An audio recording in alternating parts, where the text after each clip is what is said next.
Hello friends, ರಾಶ್ರೀ ಕಿಚನ್ಗೆ ಸ್ವಾಗತ. ನಾನು ಇವತ್ತು ಟೊಮೊಟೊ ಉಪ್ಪಿನಕಾಯಿ ಮಾಡ್ತಾಯಿದ್ದೀನಿ. ಇದು ಅನ್ನಕ್ಕೆ ನೆಂಚ್ಕೊಂಡು ಸಾರಿಗೆ, ತಿಳಿ ಸಾರಿಗೆ, ಚಪಾತಿಗೂ ತಿನ್ಬೋದು, ರೊಟ್ಟಿಗೂ ತಿನ್ಬೋದು. ಅದು ಉಪ್ಪಿನಕಾಯಿ ಅಂತ ಅನಿಸೋದೇ ಇಲ್ಲ, ತುಂಬ ಚೆನ್ನಾಗಿರುತ್ತೆ.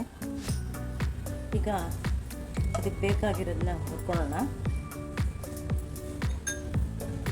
2 ಸ್ಪೂನ್ ಮೆಂತ್ಯ ಹಾಕ್ತಾಯಿದ್ದೀನಿ.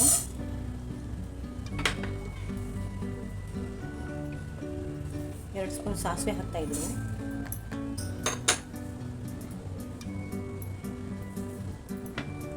ಜೀರಿಗೆ ಹಾಕಬೇಕು. ಸ್ವಲ್ಪ ಇದು ಹುರ್ಕೊಳ್ಳೋಣ.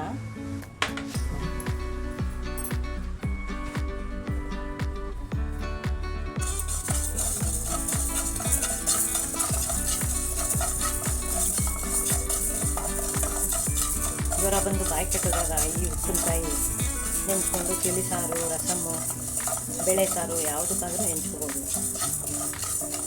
ಅದು ಇದು ಪಲ್ಯನೂ ಬೇಜಾರಾದಾಗ ಈ ಟೊಮೊಟೊದು ಸ್ವಲ್ಪ ಉಪ್ಪಿನಕಾಯಿ ಇಟ್ಕೊಂಡ್ರೆ ಚೆನ್ನಾಗಿ ತುಂಬ ಚೆನ್ನಾಗಿರುತ್ತೆ. ಅದು ತುಂಬ ಚೆನ್ನಾಗಿರುತ್ತೆ.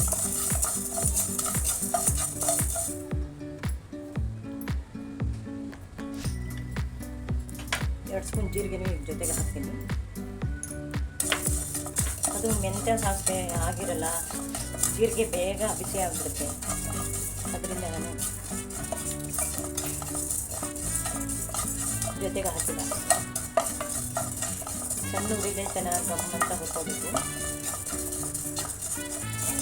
ಹುರಿದು ಪುಡಿ ಮಾಡಿಟ್ಕೋಬೇಕು.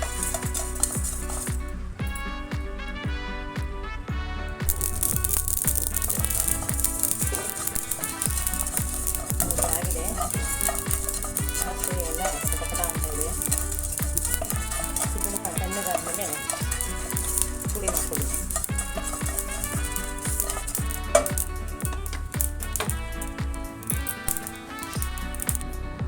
ನೋಡಿ, ಈಗ ಸ್ವಲ್ಪ ಬ್ಯಾಡಿಗೆ ಮೆಣಸಿನಕಾಯಿಗೂ ಉಟ್ಕೊತಾ ಇದ್ದೀನಿ. ಕಲರ್ ಬರೋಕ್ಕಷ್ಟೇ.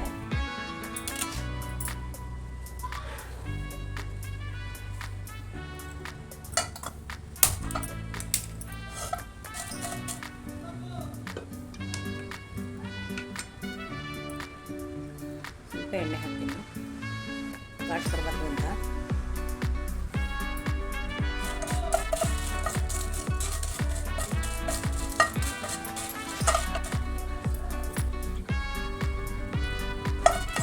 ಆಗಿದೆ. ಕಣ್ಗಾದ್ಮೇಲೆ ಇದು ಎಲ್ಲ ಪುಡಿ ಮಾಡ್ಕೋಬೇಕು, ಎಲ್ಲ ಒಟ್ಟಿಗೆ.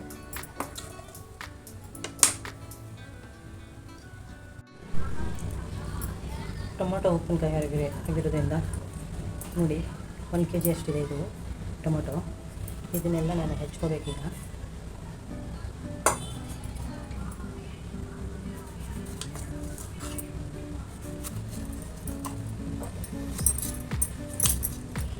ನಿಮ್ಗೆ ಎಷ್ಟು ಸೈಜ್ ಬೇಕು ಅಷ್ಟು ಸೈಜಲ್ಲಿ ಕಟ್ ಮಾಡ್ಕೋಬೋದು. ಇದೇನಿಲ್ಲ, ಬೆಂದೋಗಿರುತ್ತೆ.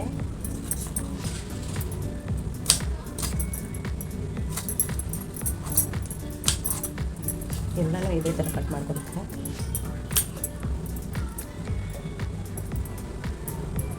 ಆದಷ್ಟು ಚೆನ್ನಾಗಿ ಹಣ್ಣಾಗಿ ರೆಡ್ಡಾಗಿರೋ ಟೊಮೊಟೊ ತೊಗೊಂಡ್ರೆ ಚೆನ್ನಾಗಿರುತ್ತೆ ಇದು.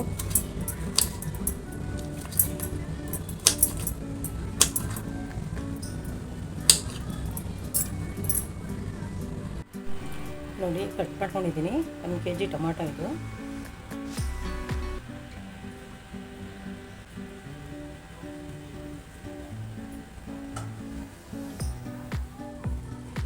ಮೆಣಸಿನಕಾಯಿ ಎಲ್ಲ ಪುಡಿ ಮಾಡ್ಕೊಳ್ಳೋಣ.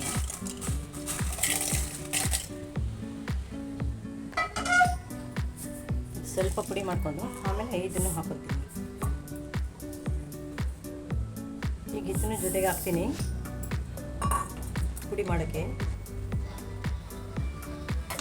ಪುಡಿ ಆಗಿದೆ ನೋಡಿ.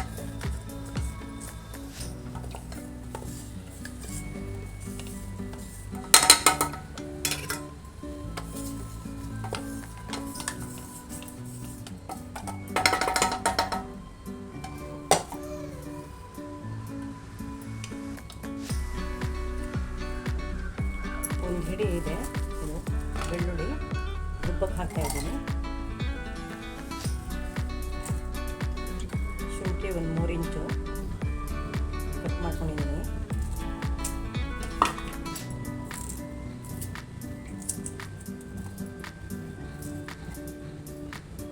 ಒಂದು 20 ಮೆಣಸಿನ್ಕಾಯಿ. 1 kg ಆಗಿರೋದ್ರಿಂದ ಇನ್ನು ಖಾರ ಬೇಕು ಅಂದರೆ ಹಾಕೋಬೋದು.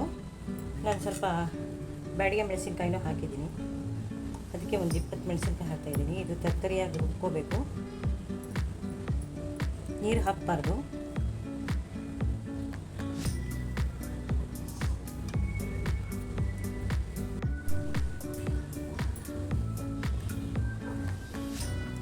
ನೋಡಿ, 150 ಗ್ರಾಮ್ ಎಣ್ಣೆ ಇದೆ. ಇದು ಎಣ್ಣೆ ಹಾಕಿದಷ್ಟು ಚೆನ್ನಾಗಿರುತ್ತೆ, ಉಪ್ಪಿನಕಾಯಿ ಕೆಡೋದಿಲ್ಲ. ಎಣ್ಣೆ ಕಾದಿದೆ, ಹಾಕ್ತಾಯಿದ್ದೀನಿ. ಇದು ರುಬ್ಬಿದ್ದು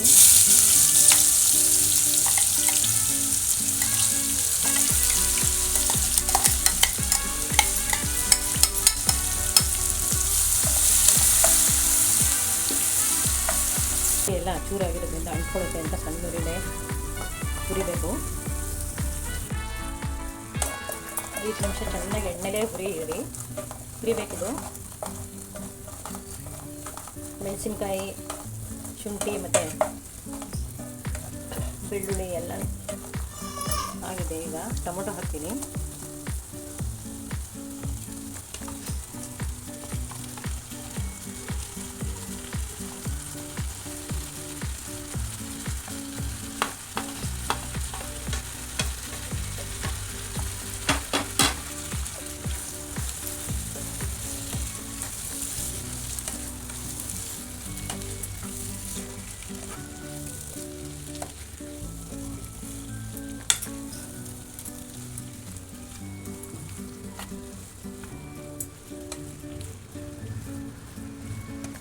ಇದು ಮೆತ್ತಗಾಗೋವರೆಗೂ ಎಣ್ಣೆಲೇ ಬೇಯಿಸಬೇಕು.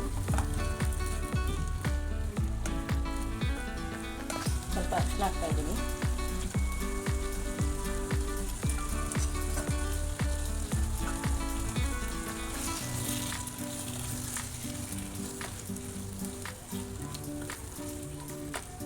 ಇದು ಕೈ ಹಾಕದೆ ಸ್ಪೂನು ಚೆನ್ನಾಗಿ ಒರೆಸಿ ತಿಂದರೆ ಇಟ್ಟು ತಿನ್ಬೋದು. ಇದು ಇಲ್ಲಾಂದರೆ ಫ್ರಿಡ್ಜಲ್ಲಿ ಇಟ್ಟರು ಅಷ್ಟೇ 2-3 ತಿಂಗಳ ಮೇಲಿರುತ್ತೆ. 6 ತಿಂಗಳು ಬೇಕಾದರೆ ಇರುತ್ತೆ. ವಿನಿಗರ್ ಹಾಕ್ಬಿಡ್ಬೇಕು. ತಣ್ಣಗಾದ ತಕ್ಷಣ ಒಂದು ಅರ್ಧ ಕಪ್ಪು ವಿನಿಗರ್ ಹಾಕ್ಬಿಟ್ರೆ ಕೆಡೋದು ಇಲ್ಲ, ಚೆನ್ನಾಗಿರುತ್ತೆ ಇದು ತಿನ್ನೋದಕ್ಕೆ. ಉಪ್ಪಿನಕಾಯಿ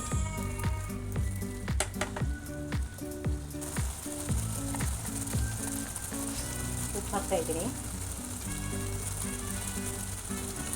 3 ಸ್ಪೂನ್ ಹಿಡಿಸುತ್ತೆ ಇದು, 3/4 kg ಆಗಿರೋದ್ರಿಂದ.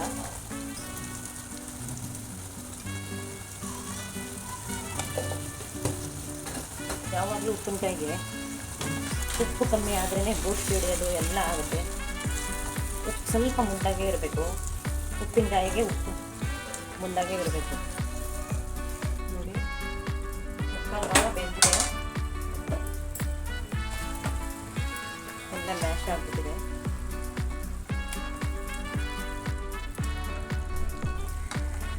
ಈಗ 1-2 ಎಷ್ಟು ಸ್ವಲ್ಪ ಹಾಕ್ತಾಯಿದ್ದೀನಿ. ಈ ಪುಡಿ ಮಾಡಿದ್ನಲ್ಲ, ಜೀರಿಗೆ, ಮೆಣಸು, ಸ್ವಲ್ಪ ಮೆಣಸಿನ್ಕಾಯಿ ಮತ್ತು ಮೆಂತ್ಯ, ಇದನ್ನು ಈಗ ಹಾಕ್ತಾಯಿದ್ದೀನಿ. ಈಗ ಒಂದು 5 ನಿಮಿಷ ಇದಕ್ಕೆ ಹಾಕ್ಬಿಟ್ಟು ಮಿಕ್ಸಿದ್ರೆ ಸಾಕು.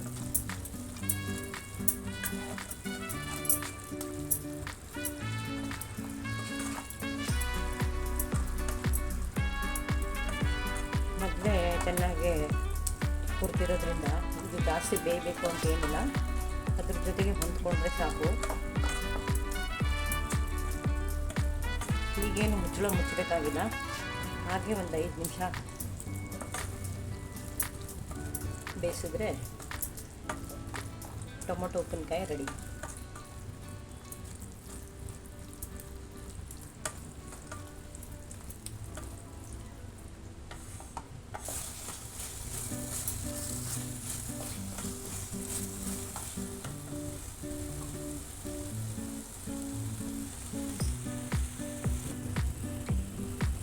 ಆಗಿದೆ. ಈಗ ನೋಡಿ, ಎಣ್ಣೆ ಎಲ್ಲ ಮೇಲೆ ಬಂದಿದೆ. ಈ ಥರ ಆಗಿದೆ. ಇದು ಏನಿದ್ರು ತಣ್ಣಗಾದ್ಮೇಲೆ 2 ದಿನ ಆದಮೇಲೆ ತಿಂದರೆ ಎಲ್ಲ ಸೆಟ್ಟಾಗಿರುತ್ತೆ, ತಿನ್ನೋದಕ್ಕೆ ತುಂಬ ಚೆನ್ನಾಗಿರುತ್ತೆ. ಇದು ತಣ್ಣಗಾಗಬೇಕು. ತಣ್ಣಗಾದ್ಮೇಲೆ ವಿನಿಗರ್ ಹಾಕಬೇಕು. ನೋಡಿ ಉಪ್ಪಿನಕಾಯಿ ತಣ್ಣಗಾಗಿದೆ.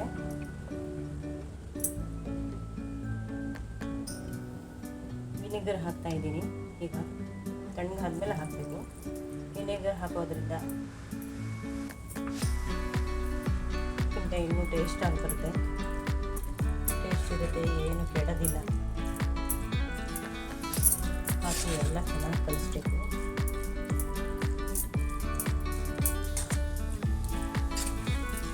ಇದು ತುಂಬ ಚೆನ್ನಾಗಿರುತ್ತೆ. ಅನ್ನಕ್ಕೆ ತುಪ್ಪ ಹಾಕ್ಕೊಂಡು ಬಿಸಿ ಅನ್ನಕ್ಕೂ ತಿನ್ಬೋದು.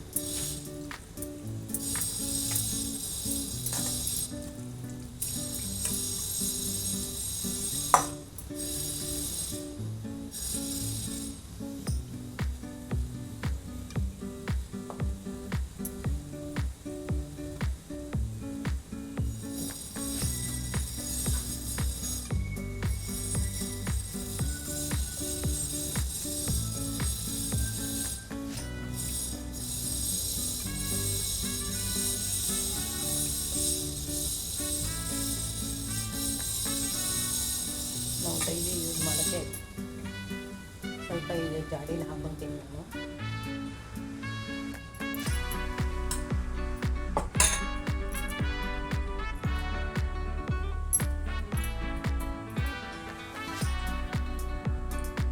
ಟೊಮೆಟೊ ಉಪ್ಪಿನಕಾಯಿ ರೆಡಿ ಇದೆ.